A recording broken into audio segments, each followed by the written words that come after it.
Hi, I'm James from the Crescent dev team, and welcome to our third in-depth video. This time, we'll be taking a closer look at the live view. As we saw before, the clip bin acts as a repository for video files and generative loops. While most video formats do work, it is very important to make sure that you convert all of your clips to the HAP or HAPQ formats before loading them into the server. This will ensure that everything plays back properly. A download link for a Touch Designer-based HAPQ converter is in the description.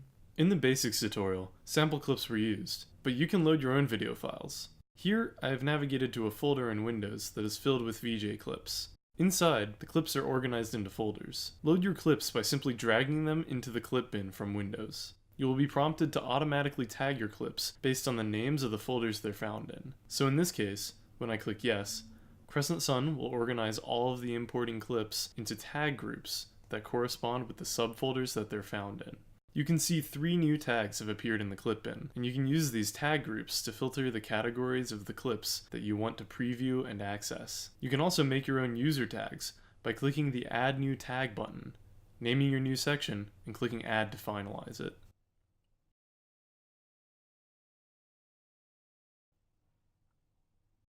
You can sort clips into tag sections you've created manually by clicking on them and then click dragging them into your new tag.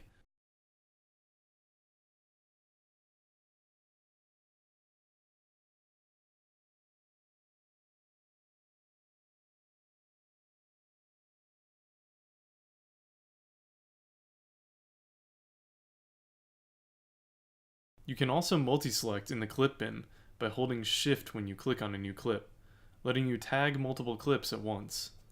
The same clip can be tagged multiple times, with as many different tags as you want.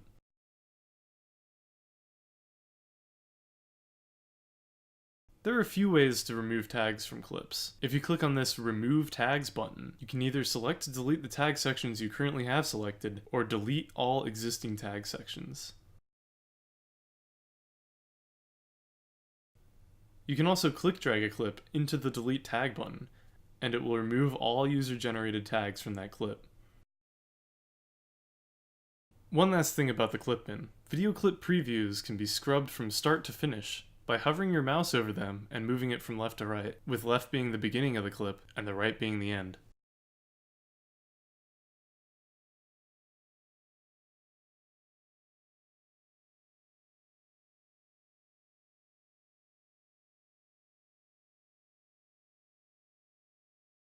Once you've loaded a clip into a deck, you're given many controls to jam on.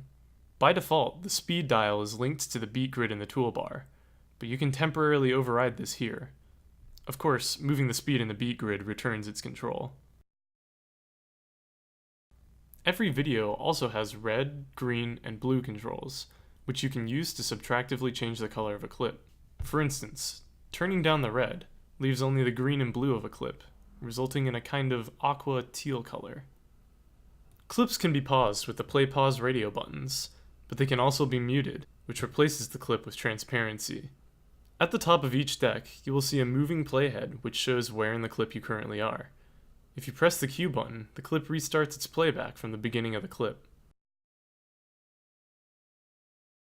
This button in the video controls is a tracer toggle. The tracer toggle will set that deck texture into the tracer effects engine, which will be covered in a future video. This knob in the corner of each deck preview is unique. It's actually mapped to what number clip in the clip bin is displayed. It's not particularly useful in using a mouse, but if you're using a lighting console, you can use this to scroll through clips in the clip bin. When you mouse over a deck's video preview, this trash icon appears, and clicking it removes the current clip from that deck. If you load a generative clip into the deck, you will notice some distinct changes. Additionally, more options become available.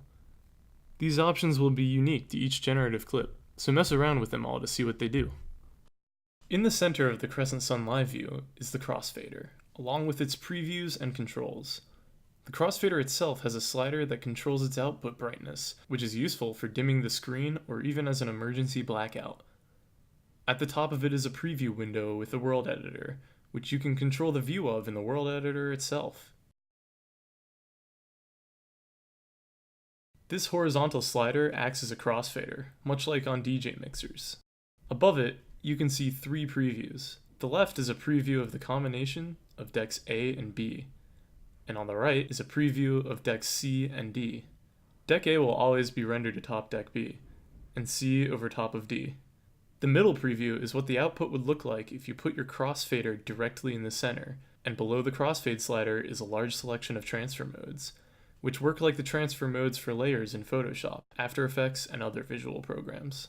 With all of these previews, it's a straightforward process to move the crossfader all the way to one side, preview the combinations of clips on the other before you switch to them, and preview your transfer mode to make sure that crossfading to the other side looks how you want.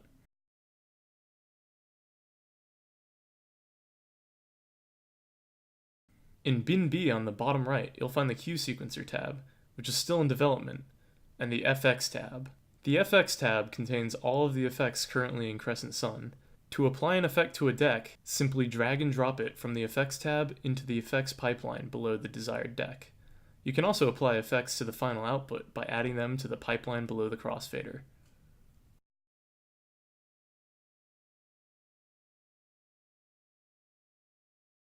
Every effect is different, but one thing they all share is an intensity knob.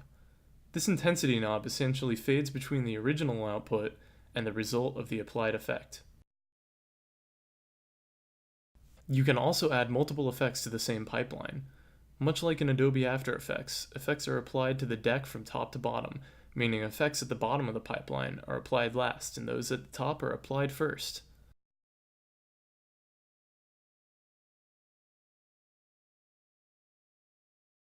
These arrows can be used to reorder your effects.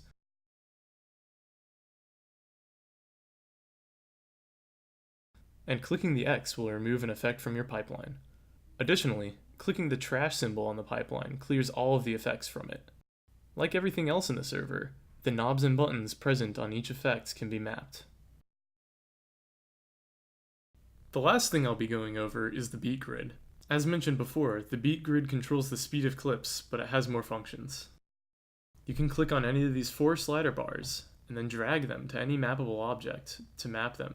For instance, dragging the beat pulse onto the intensity of an effect makes it pulse to the beat.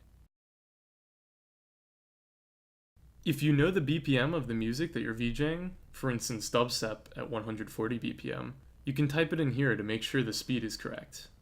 If you're not sure though, you can use tap sync. Once you're ready, just tap the tap button along to the music, and it will learn the BPM. When you're ready to sync, wait till the beginning of a measure and press the sync button right as it starts, and you'll be all synced up. Now that you're synced, you can control the speed either with the knob or by clicking these multipliers. Clicking on the multipliers will reliably keep your speed synced to the BPM, and you can see it moves the same slider icon that the speed does. Mappings made to the beat grid can be disabled in a few ways. This circle icon is a toggle for them. Click on it to toggle off all beat grid effects, and click it again to toggle them back on. Clicking this diamond icon next to it will clear all beat grid mappings permanently. Over on the right is the extensions column, which we will focus on in a future video. That's everything for this tutorial, wrapping up our in-depth series on each view in Crescent Sun. Thanks for watching, and be on the lookout for more tutorials and quick tips in the future.